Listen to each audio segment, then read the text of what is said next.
Hey, I'm Decathlon Gamer. Welcome back to FM24 Youth Factory, episode 35. We continue on with that Bristol Street Motors Trophy slash Papa John's Trophy. Yeovil Town is our opponent for this one. They are in League 2 just like us, and they're dead last. We're third in the league right now. We have played 4 matches from where we left off last episode with 3 victories and 1 loss in those 4 matches. Lost a single match on the road by a goal.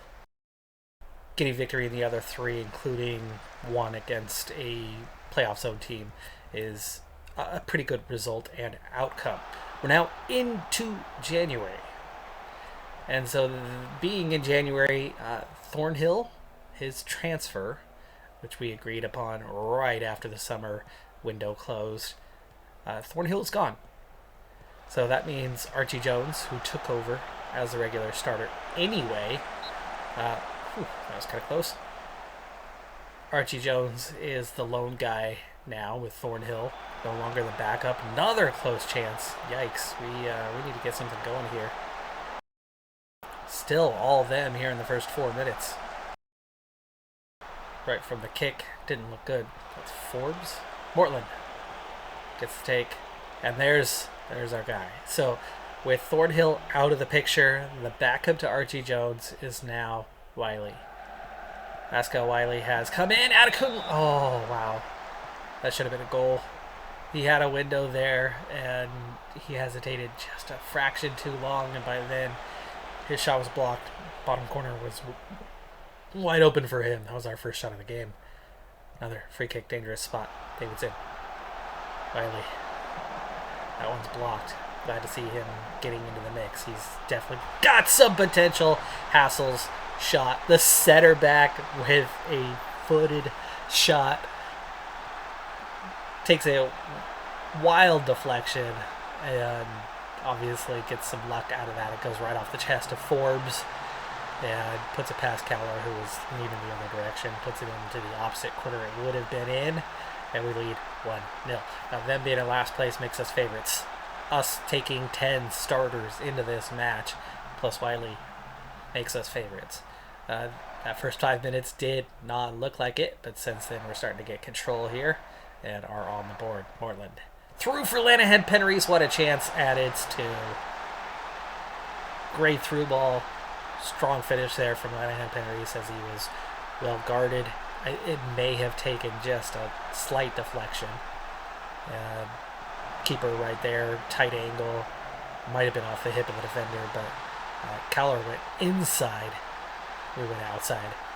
Pretty easy finish on that one. And like I said, we are starting to assert ourselves in this game after they had a good first 5 minutes, but that, out of nowhere, was a pretty decent chance off the woodwork and out of bounds. They want us to play for set pieces. I don't want to be doing that while still in the first half. I will look to make subs relatively early in this one and probably use up all of them, and if we continue to lead, Wiley will play the entirety of this game, even if he is a bit more on the fatigue side for now. He's looking pretty good. He's looking quite fresh, like he hasn't played. He's had 1 appearance all season, so this is only his 2nd career appearance. Hassel. Long clearance, but Davidson off the back of the defender. Terrible play by the defender, and Davidson earns a corner for us. We will keep an eye on it another 10 minutes or so, as long as they are not all over us. So far, in the early stage of this second half, we're looking pretty strong still. Redknapp. Plenty of space there. Atkins finds Mortland. Mortland brings it forward. Gets Davidson. Beats his man. And again, save. Big save. Or deflection. Not sure which one that came down to. Keeper came a long ways to clear that out. And did not think he was going to get there for a minute, but he does just about get there. Atkins finds Mortland inside. He spins back around. Wiley. Redknapp. Redknapp turns. Beats his man. Comes across. Davidson tracking back. Thought he might go for a back heel or something, and instead he passes it back, and we get nothing out of that chance. Adekunle, free kick, very dangerous spot, curls it up over the wall and hit that corner of the woodwork. Got squeezed out on that one. Little ping pong, and it comes around. They didn't even bring any people. There's nothing in the away section. Minor tournament. Not a big crowd. Small payout for it. But that payout coming largely from Premier League sides does make up for the fact that nobody takes it too seriously. McFadden, nice cut inside. Lays it off for Lanahan. Penreese should have... What offside? How is offside called? Lanahan Penreese's shot? Was somebody offside in the way on that one? That's peculiar. Nowhere in that sequence was there any hint of an offside. And Caller intercepts. Okay, we've played 60. It's time to start thinking about subs, and we'll begin right away with the double. We do get 5 substitutes over 3 stoppages. So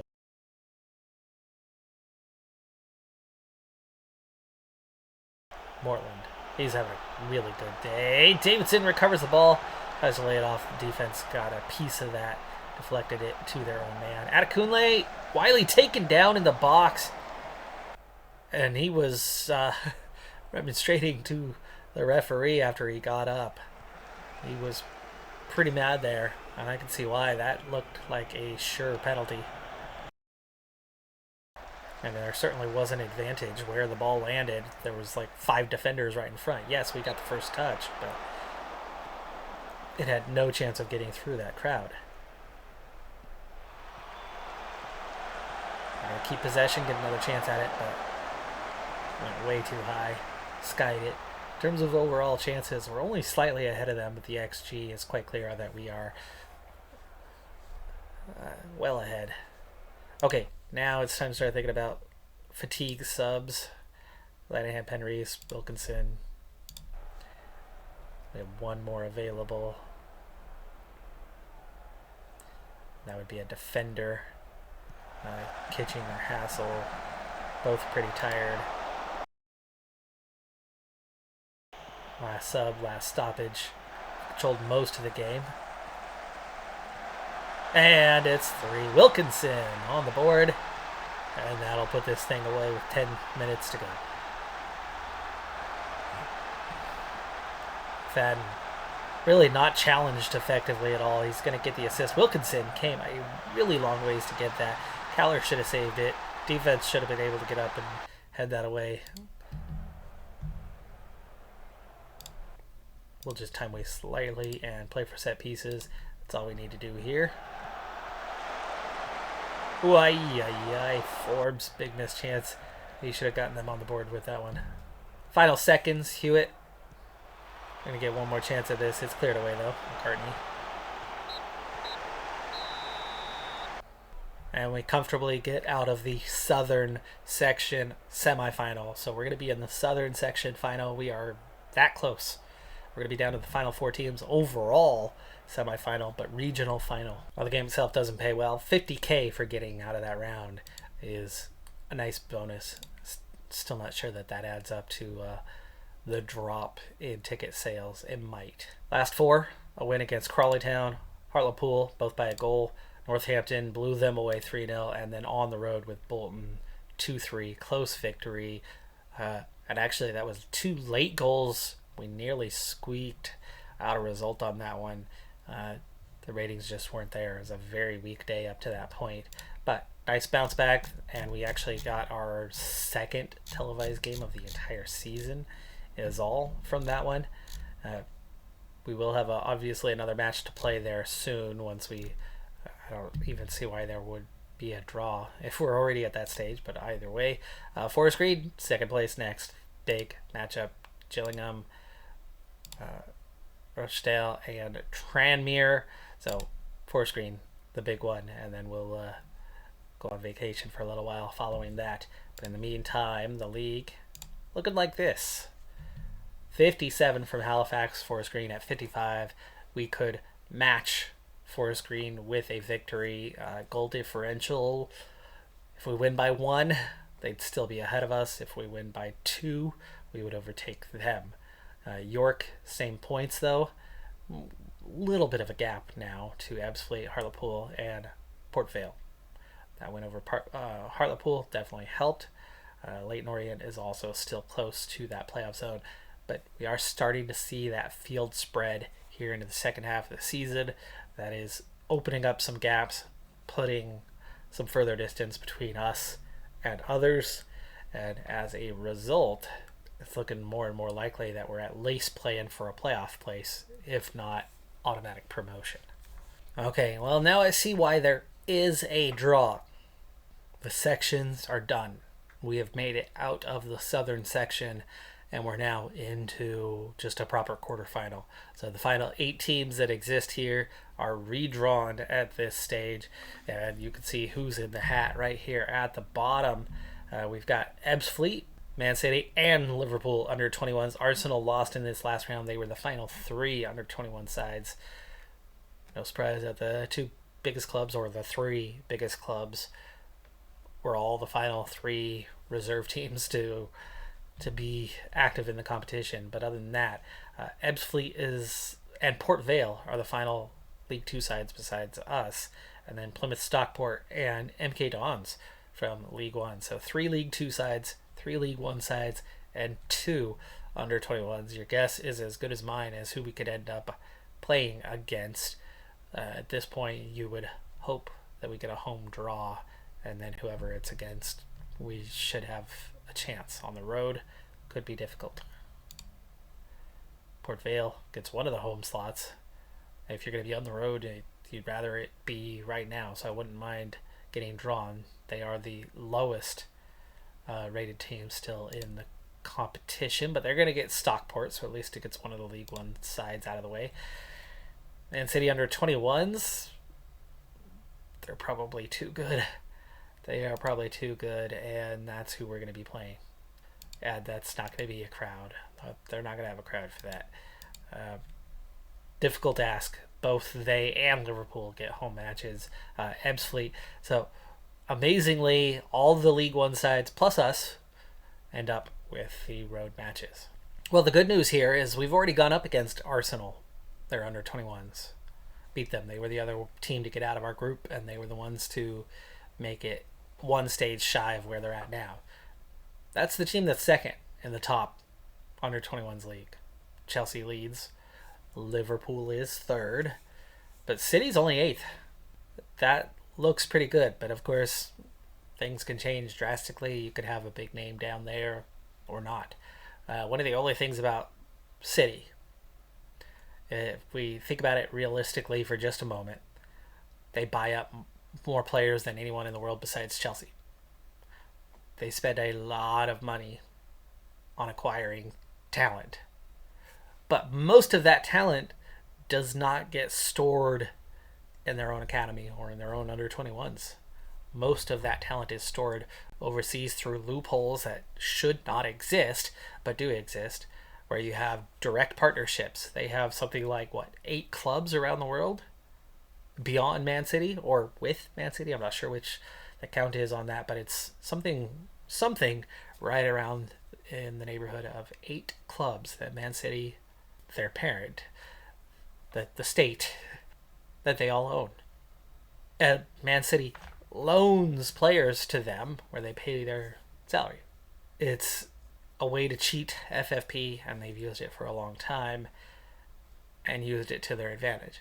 But that means most of their talent that's not ready for the senior squad isn't necessarily here, and that could be why they're only in 8th and could give us a chance.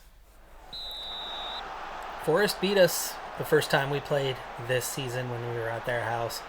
So enacting revenge is going to be a big part of our plan today, and the first 11 are all available as we get a now 4th minute corner here in this one, but it's cleared away. At least we recover, but it looks like it's amounting to nothing at this point, all the way back to keeper Sam Julian.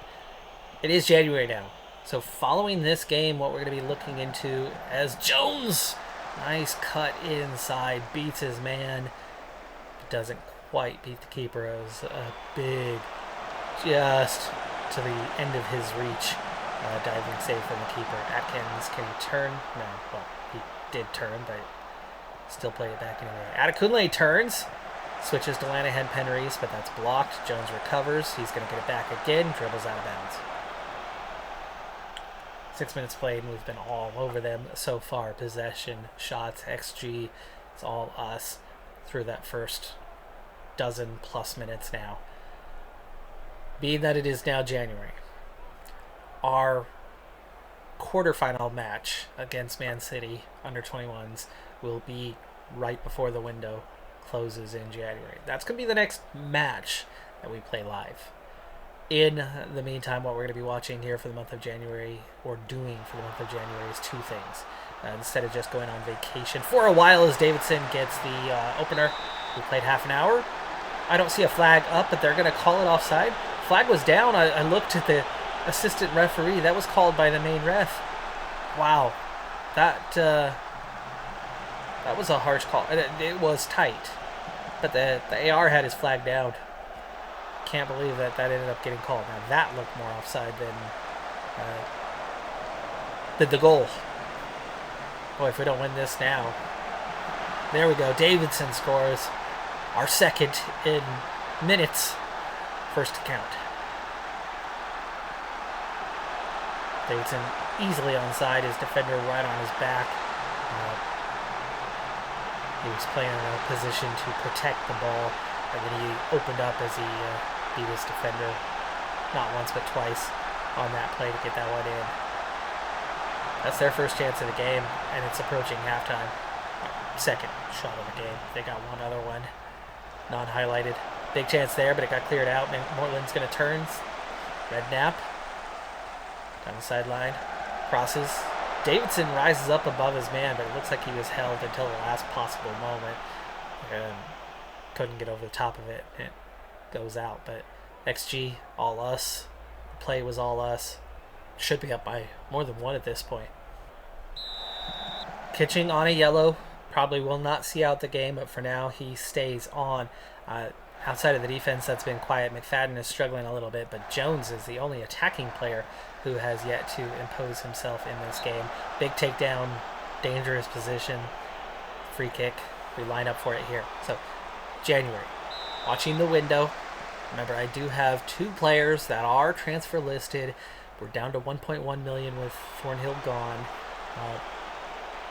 That we still need to clear. Adhere to FFP. I'm not desperate to do it, but I'm going to try. Kitching is one of those guys. We definitely have a strong backup with Webb, and I'd be okay making that move. Atkins is the other one, so we'll be watching that. But other offers are coming in, and they're coming in a lot. Big chance, Lanahan Penreese. There you go. Second. No! Again, they call it offside. He clearly was running past his man after the ball was already airborne. That's the one that's closer to offside, but the center back was deeper, and we score again immediately after, and again it's going to count the second time around. Wow, this is crazy. It's 4-0 here.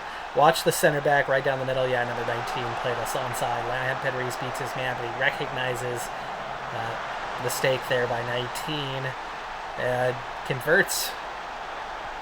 So funny though that literally happened twice, where we were called for an offside, a very questionable call for an offside, to then immediately after, a minute, 2 minutes later, score one that counts.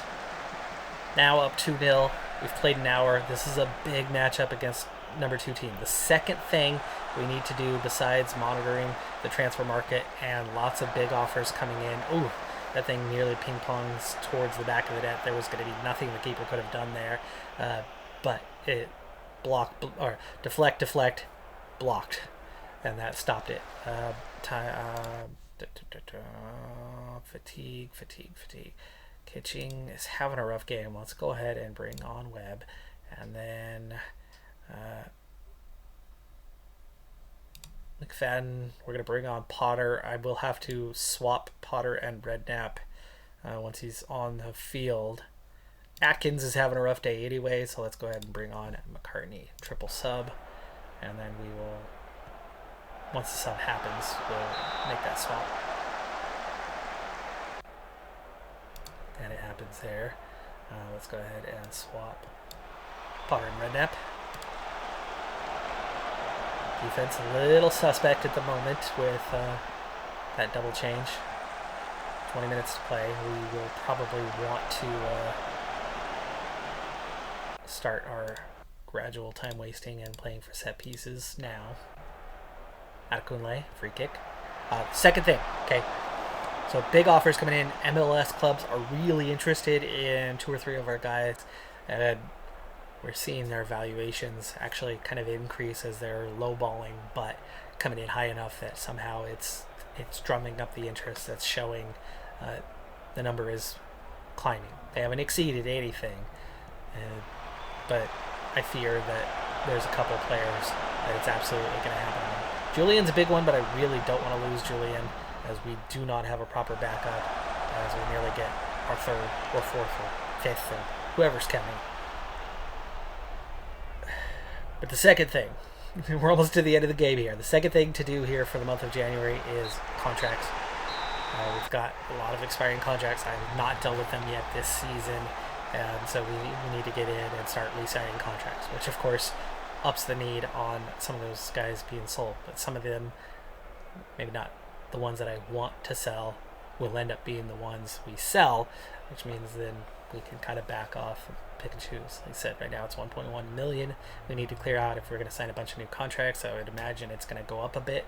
Maybe it'll be 1.3 million, but if we, eliminate two 600k players, we can call that good. Come away with a comfortable 2-0 victory where we absolutely dominated, but 2 offside calls is 2 offside calls. Otherwise it would have been 4. And like I said, if we win by 1 goal, we would be behind on goal differential, but caught up. We win by 2 goals, we overtake Forest Green, and we've done exactly that. We are now plus 21. They're down to plus 20. We're 1 goal behind FC Halifax, and that helps our position. We've played 29 of the 46 that we will play this season. So still got quite a ways to go. A good 17 matches remain, but obviously that's well less than half by this point. We're comfortably into the second half, 45 matches in. So the countdown is on. 7 matches. 7 matches in? 6 matches into the second half. That's right. 23 halfway. Duh. Sudden realization and a problem that we need to handle. Just trying to re-sign a U18s player who's going to have an expiring contract and needs to sign a professional one. We're talking tiny money, but because of the FFP, we can't offer anything other than a minimum. So we are going to have to sell players, or I would have to cheat the system, and I'm not in the game of cheating the system, which means it's not time to sign contracts yet. It's time to get our FFP situation taken care of once and for all. That being said, the 3 primary players that offers are coming in for, Wilkinson would be a 4th, but we haven't seen as many offers for him. Mortland, Julian, Lanahan, Penreese. Julian is not somebody I'm interested in letting go, as we don't have the depth behind him. McAllister's doing well and getting better, and so Atkins is the one who's costing us more. Mortland is costing us a lot as well. In comparison, I'd rather get rid of Atkins. However, Mortland might just be a better sell for us right now, as the offers are very high, and we've been getting nothing for Atkins. So that being said, we're going to kind of start with the absurd and go from there. So Coventry is the first one here with an offer, negotiating it up to 1.5 on the eventual and our usuals. And they didn't walk away from that, but they only increased their offer by so much. They're up to 1.1 million now, but we'll meet that somewhere in the middle at this point. We've got them up to 1.6. Tricky thing now is the loan back part. They're not interested, but I may be interested in accepting anyway, so getting a little bit more out of this per league appearance. So okay, bumps us to 1.7, getting that to 40. We're up to 1.8 now for the offer, but now we have to either accept or walk away.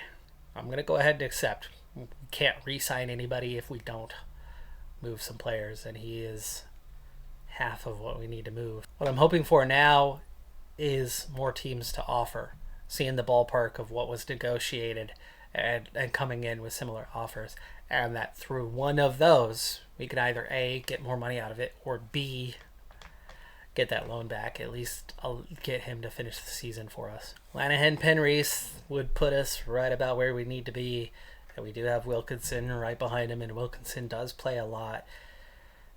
As much as I hate to see him go, it's NYCFC.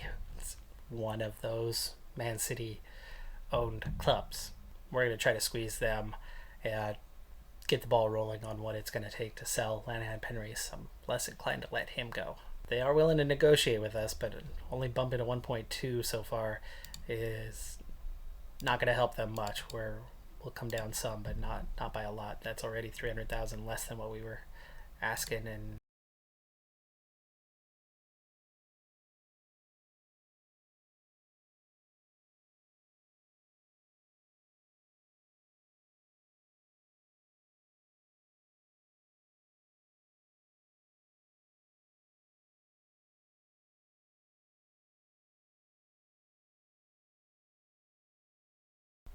not agreed to, but also not turned down, just submitted. They're going to think about it. We've kind of pushed to the limit of where they see his value.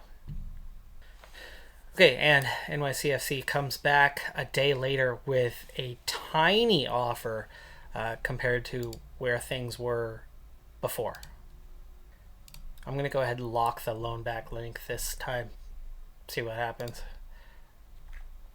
I don't want to sell Lanahan Penreese. I don't want him to be the guy to open that up. And for them to come back to restart negotiations 2 days later at virtually the same place where they started negotiations at the last time, no, that's not how you negotiate.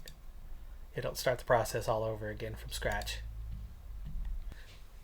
By the way, a record that we've been closing in on for months is finally right there, right on the verge. Lanahan Penreese has 9 goals this season and 98 all-time for the club. Brody Bick, our all-time leader, has 99. So no club player has hit 100 goals yet.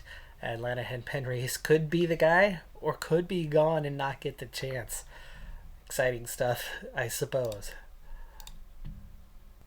Road game against the 11th place side. I didn't want to change the lineup too much and risk losing, so I only had a single change. That change being a start for McCartney over Atkins, who needed rest. We end up winning 4-0. Scored very early with Lanahan Penreese. There's that 99th, by the way. And then Archie Jones, Paul Davidson, and Zach Briggs on an own goal. Mortland was booked early. That was only 11-10 on the shots, but we still could possessed the ball really well, even though we led almost from the first minute. We remained second, still 3 points behind, still level, though the goal differential just got a little bit better. York's still 3 points behind, so all the top teams keeping pace. Ebbsfleet dropping out of the playoff zone, though, and Accrington Stanley both losing out. They're the only top teams to have had a bad day. And there you go, Mortland. Day later. Actually, same day. It's still same day. So he played the game for us, and we signed the deal afterward. I like that part of it. $1.8 million on the deal, plus we get the 30% percentage of profit from next sale is what we ended up negotiating that one down to. I probably should have tried to lock that in at the 50%, but that's still good for later. But this is also a decent amount of money coming in now for Connor Mortland, and he's heading to Coventry immediately. Hate that part. But McCartney into the starting lineup.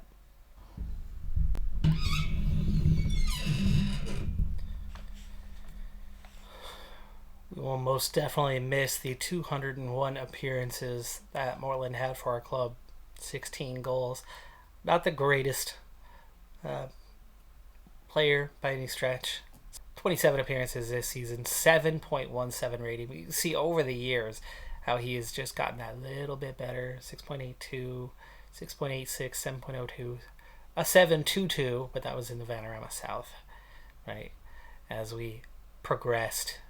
Again, it's, you kind of take that step back. But he continues to perform year after year. He's had 4 player of the matches this year, which is actually the most he's had, and could be part of the reason why he's gotten that much more attention. But at 23, he is the oldest player that we've ever sold. Properly sold. Not, small money. We offloaded a couple guys earlier this season. Kasunga Matomo, even Thornhill just now. Thornhill was 24. So, okay, fine, he was older. But in terms of quality players that were still growing, still developing, still not at their peak, and sold for money because of an offer being good, for that, he's the oldest player we've sold. The oldest player we've left out. We're at $1 million for the year. Of course, that's got a chance to essentially double.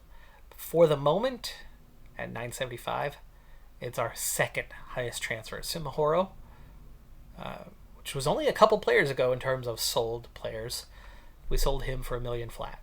No add-ons, just $1 million cross board. But unlike Sumihoro, who instantly his value went up to $18.5 million, for Mortland, he's only seen worth at a high end of $2.9 million right now. So I think we did pretty good at getting that potential 1.8. We stretched that and we got good value for him. And as we're climbing up, the value's more relative now that we're actually in the league. So for that, that's certainly a good thing. What has this done for us for FFP? Obviously, we just cleared out $600K, but we also just took in a bunch of money. Will that help offset FFP? There's been a lot of clubs out there that sold players for the sake of FFP. Cashing in is something that works both ways, does it not? Did it help our finances? It did not bump the expected expenditure, but we are down to $420K. So $420K still needs to go. Lanahan Penreese is making over $500. He would be enough as that last one. For now, though, we still can't sign guys until we make that last little move. It's not so little, is it? McCartney is definitely not Mortland. He's definitely not at his level right now, but he is progressing quickly. He is fairly balanced, and with a bravery score that's a little bit lower, but being fairly well-rounded in so many different areas outside of finishing and long shots, he's not going to help us there.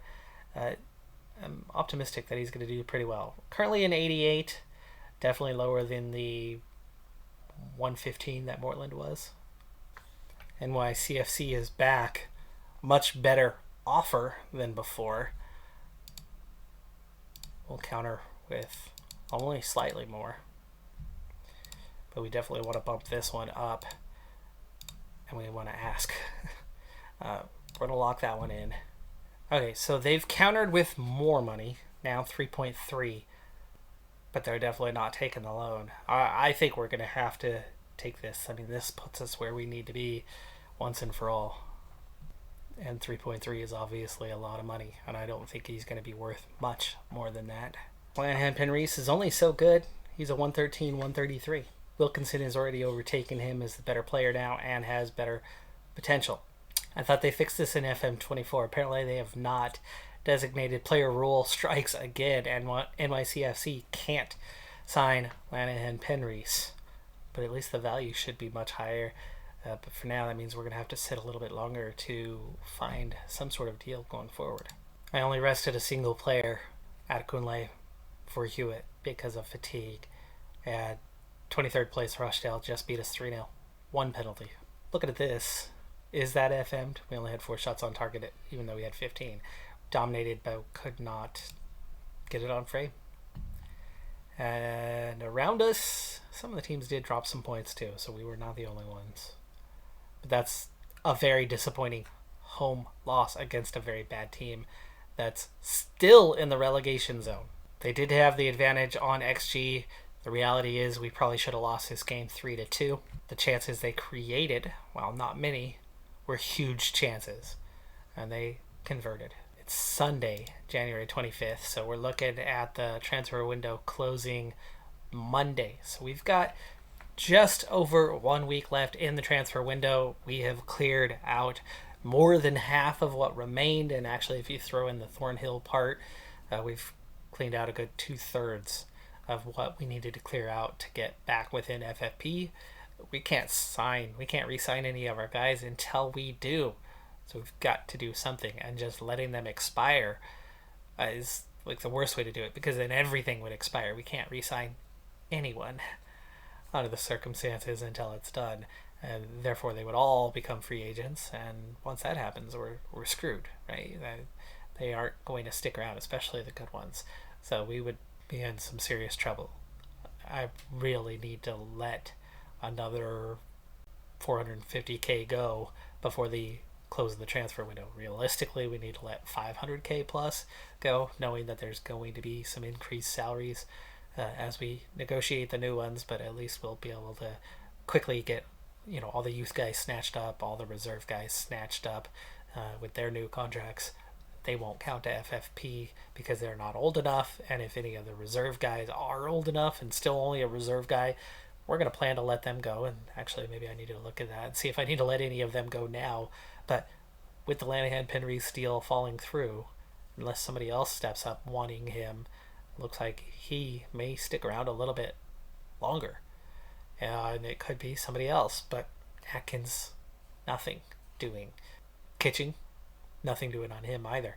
Not a single offer for either one of them since the summer when we first posted them for sale. Are they making too much money versus what their value is, and therefore everybody knows that they'd have to pay them too much to hang on to them? I guess that's probably why they're not drumming up any interest. But that's also why they're the ones that I'm trying to offer out. They're making too much money, so I need to let them go. So it's tricky, and we may have to, this final week, try to do something to create a market. That's going to do it for this episode, though. We'll play out this final week next time. We also have that Man City game midweek. So that's a big opportunity for us to make the finals. No? Semis? No, that's the quarters now, right? We eliminated the group section, final 8. So that would get us into the semifinals. Big opportunity. Chance at a trophy this season. But league, looking like a tough one, but we're in range. Yeah, we made the mistake there. We're 6 points behind now, but we're still in range, and we've played pretty well for the last few months. That's probably the most disappointing loss of the season, though. Bad timing for it. That's going to do it for this episode, though. I'm Decathlon Gamer. Like, comment, subscribe, and I'll see you next time. Have a good one. Be safe out there. Bye for now.